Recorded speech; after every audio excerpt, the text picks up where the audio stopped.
हे दोस्तों, एक सवाल है। कभी सोचा है कि जो विदेशी कंपनी इंडिया में अपनी फैक्ट्री लगाकर फोन बना रही हैं, उसका जो करोड़ों का प्रॉफिट है वो हमारे देश की इनकम में काउंट होता है या नहीं?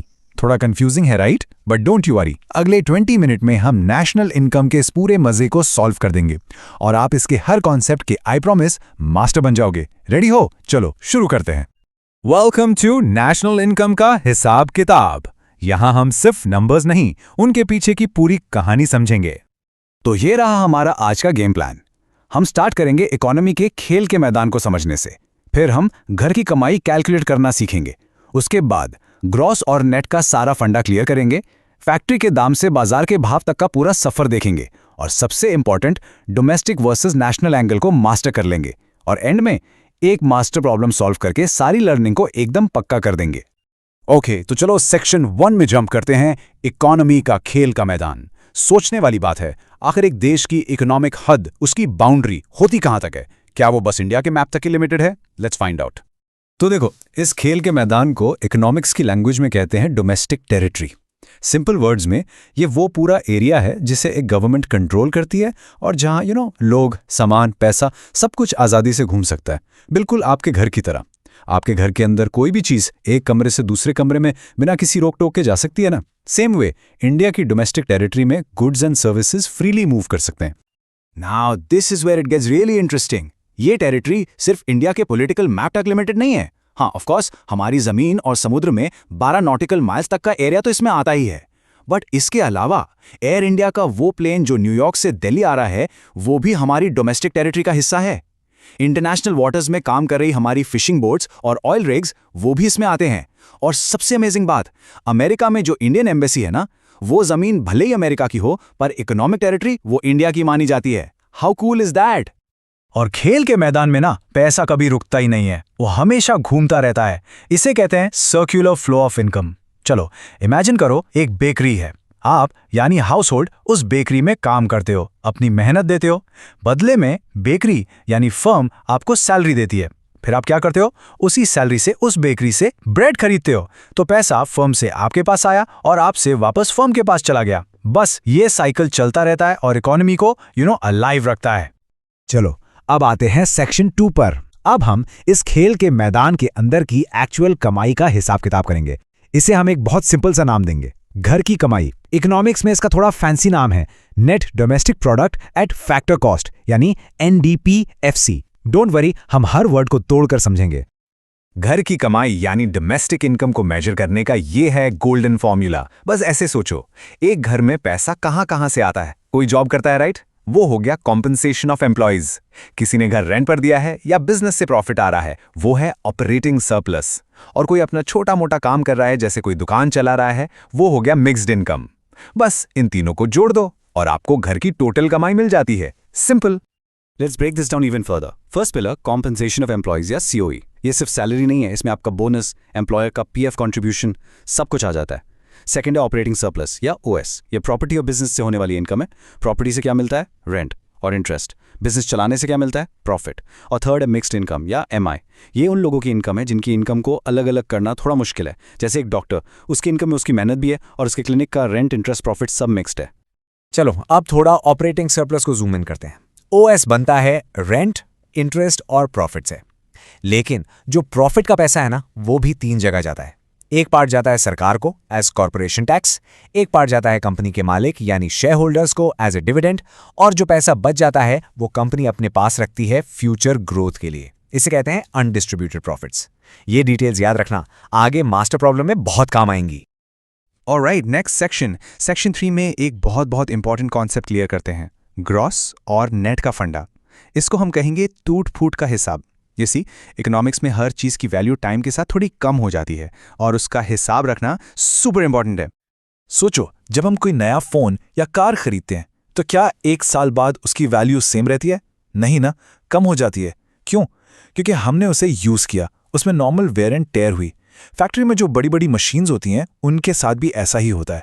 वैल्यू में इसी कमी को, इसी घिसावट को इकोनॉमिक्स में कहते हैं depreciation. So here's the golden rule. जब भी हम किसी ग्रॉस वैल्यू में से इस टूट फूट यानी डेप्रिसिएशन को माइनस करते हैं तो हमें मिलती है नेट वैल्यू। इसको ऐसे समझो, GDP यानी ग्रॉस डोमेस्टिक प्रोडक्ट देश की टोटल प्रोडक्शन है, पर इस प्रोडक्शन को करने में जो मशीन्स घिसी उसकी वैल्यू हटाने के बाद जो बचता है ना, वो है एनडीपी यानी net domestic product. So remember, gross मतलब टोटल, नेट मतलब असली, सारी घिसावट के बाद। Next up section 4। यहां हम समझेंगे फैक्टर कॉस्ट से मार्केट प्राइस तक का सफर। एक बिस्किट का पैकेट जो फैक्ट्री में मान लो 8 रुपए का बनता है, वो हम तक 10 रुपए का क्यों पहुंचता है? वो बीच के 2 रुपए आखिर जाते कहां हैं? Let's solve this mystery. इस सफर के बीच में आती है सरकार। गवर्नमेंट को चीजों पर टैक्स लगाती है, जैसे जीएसटी। यह है इनडायरेक्ट टैक्स जो चीजों को महंगा कर देता है। एट द सेम टाइम सरकार कुछ चीजों पर सब्सिडी या छूट भी देती है, जैसे कुकिंग गैस सिलेंडर पर। इससे वो चीज सस्ती हो जाती है। जब हम टोटल इनडायरेक्ट टैक्सेस में से टोटल सब्सिडीज को माइनस करते हैं तो हमें मिलता है नेट इनडायरेक्ट टैक्सेस या एनआईटी। और ये फॉर्मूला इस पूरी कहानी को परफेक्टली एक्सप्लेन करता है। फैक्टर कॉस्ट यानी चीज को बनाने का एक्चुअल खर्चा। जब इसमें सरकार का हिस्सा यानी नेट इनडायरेक्ट टैक्सेस जुड़ जाता है तो हमें मिलता है मार्केट प्राइस, वो दाम जिस पर हम और आप उस चीज को मार्केट से खरीदते हैं। तो उस बिस्किट के 8 रुपए के फैक्टर कॉस्ट पर 2 रुपए का एनआईटी लगा और मार्केट प्राइस बन गया 10 रुपए। Mystery solved. Okay, time for a quick pause and think.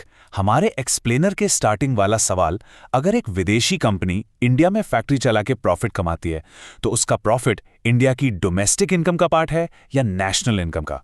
Go on, pause the video for a second and think about it. The answer is in the very next section. Alright, let's jump into section 5 and find the answer to that question, the domestic versus national angle. इसको समझने के लिए हम अपनी पहली analogy पे वापस चलेंगे, घर की कमाई versus फैमिली की कमाई। This is the most crucial concept, so listen very carefully. यहाँ देखो, it's super clear. घर की कमाई यानी डोमेस्टिक इनकम वो सारी इनकम है जो इंडिया के घर यानी डोमेस्टिक टेरिटरी के अंदर जनरेट हुई। इससे कोई फर्क नहीं पड़ता कि वो घर के मेंबर यानी इंडियन ने कमाई या मेहमान यानी फॉरेनर ने। दैट्स वाई उस विदेशी कंपनी का प्रॉफिट हमारी डोमेस्टिक इनकम का हिस्सा है। बट फैमिली की कमाई यानी नेशनल इनकम वो सिर्फ फैमिली मेंबर्स यानी इंडियंस द्वारा कमाई गई इनकम है, चाहे वो इंडिया में कमा रहे हों या फिर अमेरिका में। तो फिर डोमेस्टिक से नेशनल तक जाते कैसे हैं? इसके बीच का जो ब्रिज है वो है net factor income from abroad या एनएफआईए। इसका सिंपल मतलब है हमारे जो फैमिली मेंबर्स विदेश में काम कर रहे हैं उनकी कमाई को ऐड करो और जो मेहमान हमारे घर में कमा रहे हैं उनकी कमाई को माइनस कर दो। जो डिफरेंस बचा वही है एनएफआईए। तो ये है वो फाइनल मास्टर फॉर्मूला। जब हम घर की कमाई यानी डोमेस्टिक इनकम में एनएफआईए यानी विदेश से आई हुई नेट कमाई को जोड़ते हैं तो हमें मिलती है पूरी फैमिली की कमाई यानी national income. So GDP is domestic और GNP is national. It's that simple. सारे कॉन्सेप्ट सब क्रिस्टल क्लियर हैं। तो चलिए सेक्शन 6 में एक रियल न्यूमेरिकल सॉल्व करके अपनी लर्निंग को टेस्ट करते हैं। पेन और पेपर ले लीजिए and get ready to solve this with me. It's time for the master problem. ये रहा हमारा सवाल। हमें कुछ आइटम्स दिए गए हैं और हमें कैलकुलेट करना है operating surplus and domestic income यानी एनडीपी-एफसी। डोंट पैनिक, हमने सारे फॉर्मूलास अभी सीखे हैं। Okay, let's dive right into the solution. Let's do this step by step. Step 1, हम निकालेंगे प्रॉफिट। याद है फॉर्मूला? प्रॉफिट के 3 पार्ट्स होते हैं, dividend, corporation tax and undistributed profits. Table से वैल्यूज उठाते हैं। डिविडेंड है 940, कॉर्प टैक्स है 460 और अनडिस्ट्रीब्यूटेड प्रॉफिट्स है 300। इन तीनों को ऐड करते हैं। 940 plus 460 is 1400 plus 300 is 1700। Great, हमारा प्रॉफिट आ गया 1700 करोड़। इजी। स्टेप 2, अब ऑपरेटिंग सरप्लस। इसका फॉर्मूला क्या था? Rent and interest plus profit. Table में देखिए, रेंट एंड इंटरेस्ट दिया है 800 और प्रॉफिट हमने अभी निकाला 1700। तो 800 प्लस 1700 कितना हुआ? You got it, 2500 crore. Finally step 3, domestic income. इसके 3 पिलर्स कौन से थे? सीओई, मिक्स्ड इनकम और ऑपरेटिंग सरप्लस। चलो वैल्यूज उठाते हैं। सीओई है 2000, मिक्स्ड इनकम है 200 और ओएस हमने अभी निकाला 2500। अब इन तीनों को जोड़ दो, 2000 plus 200 plus 2500 and the grand total is 4700 crore. And just like that we've solved it together. तो हमने देश की इनकम का पूरा हिसाब किताब सीख लिया है, बट यहां एक बड़ा सवाल खड़ा होता है। क्या एक बड़ा जीडीपी या नेशनल इनकम का नंबर हमेशा एक बेहतर जिंदगी की, बेटर एजुकेशन की, क्लीन एनवायरनमेंट की गारंटी है? क्या देश की प्रोग्रेस सिर्फ नंबर से नापी जा सकती है? What do you think? अपने विचार कमेंट्स में जरूर बताइएगा। सी यू इन